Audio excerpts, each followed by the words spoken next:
پہاڑوں میں کھڑے کچھ سوچ رہے۔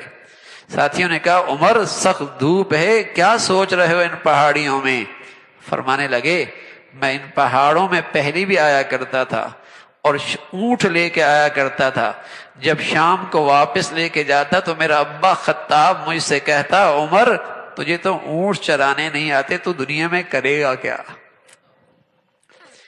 تجھے تو اونٹ چرانے نہیں آتے تو دنیا میں کرے کیا؟ اور جب سے اسلام کو ہم نے اپنا بنایا ہے، پھر اسلام نے بھی ہمیں اپنا بنایا ہے، کیا ملا؟ اعزنا اللہ بالاسلام، پھر اللہ نے ہمیں اس اسلام کے بدولت عزت نصیب فرمائی۔ اور اگلی بات فرمائی وَمَن يَبْحَثْ دُونَهُ أَذَلَّهُ اللَّهُ، اور جو اسلامی ایمانی زندگی چھوڑ کر کہیں اور عزت تلاش کرے گا اللہ اسے ذلیل و رسوا کر دے گا، اللہ اسے ذلیل و رسوا کر دے گا۔ تو میرے عزیزو، ساری دنیا کے امن اور سلامتی اور ہمارا تحفظ اور ہماری عزت اور سعادت اسلام کی حفاظت اور بقا میں ہے۔ جب تک مسلمان اسلام کے تحفظ اور بقا میں کمر بستہ تھا، اپنے وسائل لگایا کرتا تھا، اپنی صلاحیتیں لگایا کرتا تھا، اپنی استعدادیں لگایا کرتا تھا، اپنی اوقات لگایا کرتا تھا، تو اللہ نے اسے بھی عزت دے رکھی تھی۔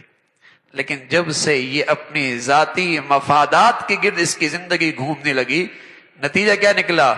بہن بھی بھائی کی نہ رہی، بیوی بھی شوہر کی نہ رہی، بیٹا بھی باپ کا نہ رہا، اس لیے کہ جہاں دنیا کے مفادات میں یہ گھرا ہے کوئی کسی کے ساتھ نہیں چلتا، کوئی کسی کے ساتھ اخلاص اور خلوص کے ساتھ، ایثار اور قربانی کے ساتھ اس کے ساتھ نہیں کھڑا ہوتا۔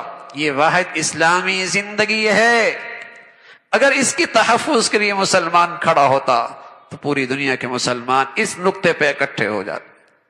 تو میرے عزیزو، تمام تر یہ تر و تازہ زخم جو امت مسلمہ کھائی جا رہی ہے، ہمیں اپنی زندگی پہ بھی نظر کرنی چاہیے ہے کہ ہم اپنی زندگی میں اسلام کو کتنی اہمیت دے رہے ہیں، اسلامی شاعر کو کتنی اہمیت دے رہے ہیں۔ صرف تین چیزیں ساری امت مسلمہ میں نظر آ رہی ہیں، یا غفلتیں نظر آ رہی ہیں، یا لہو لعب نظر آ رہا ہے، یا ہر طرف حماقتیں نظر آ رہی ہیں، جس سے مسلمان اور ٹکڑوں میں تقسیم در تقسیم ہوتے چلے جا رہے ہیں۔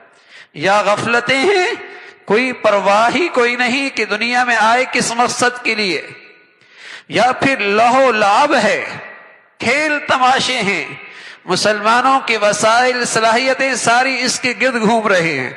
بتائیے اسرائیل کی کون سی ٹیم ہے اور کون سا کھیل ہے اور کون سے کھیل میں وہ سب سے آگے ہے؟ ہاں، وہ مسلمانوں کی بیٹیوں اور بہنوں کی کھوپڑیوں سے ضرور کھیل رہا ہے۔ اور دوسری طرف اسلامی دنیا کا حال دیکھیے، اس کا سارا وسائل، سارا سرمایہ اور ساری نئی نسل کی توانائیاں اسی کے گرد گھوم رہی ہیں۔ وہ اپنا نظام بنا رہا، اس کا ایک تعلیمی نظام ہے۔ اسرائیل کا تعلیمی نظام میں نے دیکھا، اس نے اس کی بنیاد میں یہ بات پڑھی ہے، ہم اپنی نسل کو ایسا نظام پڑھانا چاہتے ہیں جس سے اسے یہودی زندگی اپنانے میں آسانی ہو اور یہودی مذہب میں اسے استحکام ملے۔ اور ہمارا تعلیمی نظام بدقسمتی ایسا ہے کہ مسلمان اسلامی زندگی سے بیزار ہو جائے، اور رہا سا وہ تعلیمی اداروں کا ماحول جو اس نئے نسل کو ویسی ایمانی اسلامی زندگی سے بیزار کرتے چلے جا رہا۔ تو یا تو حماقتیں ہیں، یا لہو لعب ہے، یا غفلتوں کی زندگی ہے، پتہ ہی کوئی نہیں کہ اسلام ہمارا ہے، اسلامی شاعر کا تحفظ ہمارا ایمانی دینی فریضہ ہے۔